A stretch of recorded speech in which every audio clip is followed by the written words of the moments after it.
Yeah. And keep it in flow. You know, it's really about not holding on to anything longer than you really need to. The good or the bad. You know, because anything that sits, anything that we try to hoard, anything that we try to hold on to, like this, gets funky. You know, it festers. It gets yucky. So part of the practice is in learning. Thank you very much. Emotion, the manager, whoever I need to talk to. and to pay it forward, and to move it, and to not hold on to something like you think you really can. You can't. Okay, cool. You can't hold it. So celebrate it, be with it, be flowing with it, so that when it goes, you don't have to feel quite the same loss, because you know something else is coming through. Because the truth is that everything's always in motion. When we think that it's not, is when we get in trouble. And we hold on. That's when scarcity and limitation and all those things start to eke in. And then we want to hold on and hoard and try to protect. And it just keeps moving, keeps flowing. It's funny that, you know, Karen's talking about this, and the first thing that came to my mind was children. How so many parents either hold on so tight to their children that they don't want to let them go, and once they get to college, it's drunk fest. My three older ones, there's like a 4-year gap between my last one and my third child. Edward, I was 37 when I had my last child, and I let him get away with a lot more. My three older ones took me to lunch when he was in like 6th grade and said, "Mom, you've got to be stricter with him like you were with us." And I thought it was very lenient with the kids. They knew the line that they couldn't step over.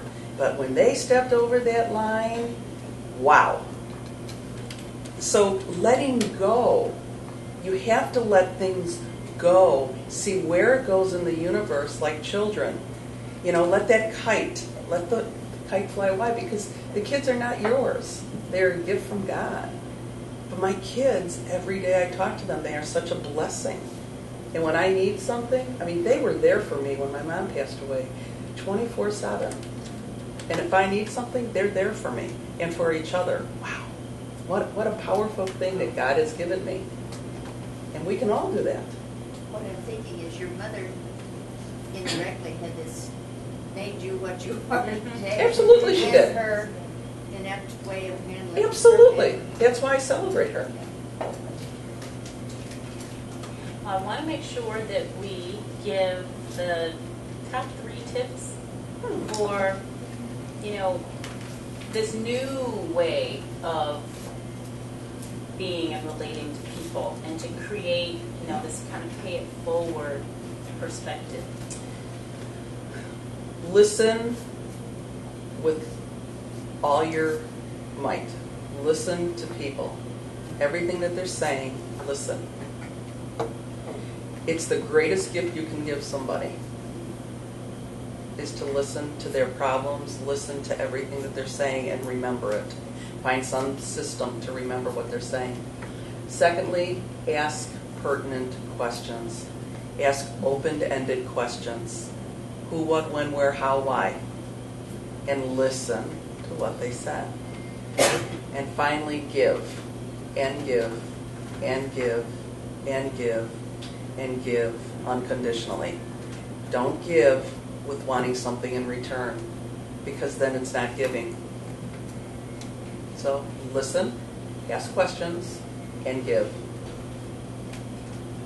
Fabulous.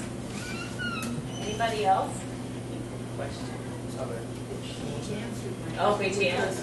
How to actually, you answered it with your, what was the word that you used for remembering the system? Connect. Connect. Yes, because I was interested in how you, the old word is network, but build relationships. Yeah, building relationships. It is all about relationships. Look in the Wall Street Journal, look in any business magazine. Jeffrey Gitomer has it really good in his little black book of connections. He has it in the front cover. All things being equal, people want to do business with their friends. All things not being so equal, people want to do business with their friends.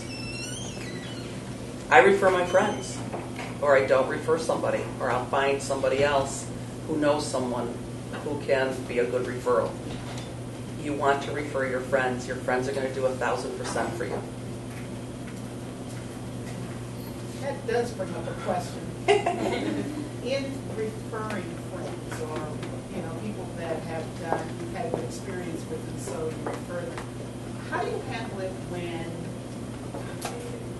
they take the referral and they're successful, but they're not successful at whatever it was that they got to? I haven't had to do that lately. When I first started, weaning out by database, it would be something, let's say it was Karen. Karen would never do this, but let's just take Karen. I love you, Karen. No, I don't want to do that because it puts it out in the bad Yeah, universe. we're not putting that out Okay, there. we're going to put Susie Jones over here. Yeah, Susie Jones owns a cafe. And I referred some people to her, and she told them that they take Visa and MasterCard, and then all of a sudden at the end they didn't take Visa and MasterCard. Okay, I'm winging this here. What I would do is call and say, Susie, I referred a whole group of people to you, and you told them that you were going to take Visa and MasterCard, and you didn't. Is there a problem here? I'd leave it open for her now to answer, and I keep my mouth shut. It's a sales technique. You know that. And if they say, well, no, they misunderstood, then I have to start asking more questions. Did you tell them? So you have to start honing it down. It's a sales technique. But that's what I have to ask the questions, what did you tell them, and all this and that. And then I have to say, well, Susie, are you going to make it right? And if she says no, then I have to say, well, Susie, I cannot refer other people to you, because there was this understanding. And I'm very honest with it. But I haven't had to do that probably in 2 years. And I would think that one of the things you can do is you're creating your own kind of network, if you will, is to ask that question. What do you do? How do you handle people or situations where things aren't lining up the way the client may have expected, or when there's a discrepancy? How do you handle that? Can you give an example? And I think that when you listen to how people respond, you'll get a clue about whether it's somebody that you really want to have kind of on a referral basis, be on a referral basis. Like, how would you handle this situation? And listen to how they respond to that. I think it can be really enlightening. I think one of the biggest challenges throughout all business is people not following up. And that's my big thing. When I make an introduction on the internet, an email is going to Susie Jones and Karen Pettigrew. I'm making the introduction on there. Both their contact information is there. Personal information about both of them. The last line is, please get a hold of each other within the next 5 business days. If you do not hear from somebody, let me know. Let the networking begin. They know I'm going to follow up. And if you don't follow up, and I make a referral for you, and you don't follow up, I'm going to contact you, and you'll be off my database. Because it's one of everyone's pet peeves now. I hear it in every speech I give. How do you get people to respond to you?